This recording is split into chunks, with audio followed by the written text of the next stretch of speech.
Hablemos de esta palabra porque muchos me dicen que está mal. ¿Cómo es posible que lo llamen carro guajiana a este objeto cuando carro significa lejos y guajiay significa llamar? O sea, llamar lejos, ¿cómo es esto?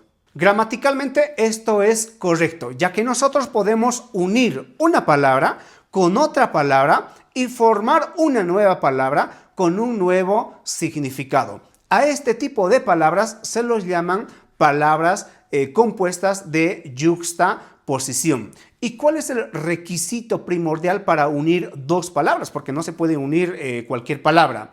El requisito principal es que estas dos palabras que yo voy a unir tienen que tener sentido, tiene que tener lógica en el momento que yo voy a unir a estas dos palabras.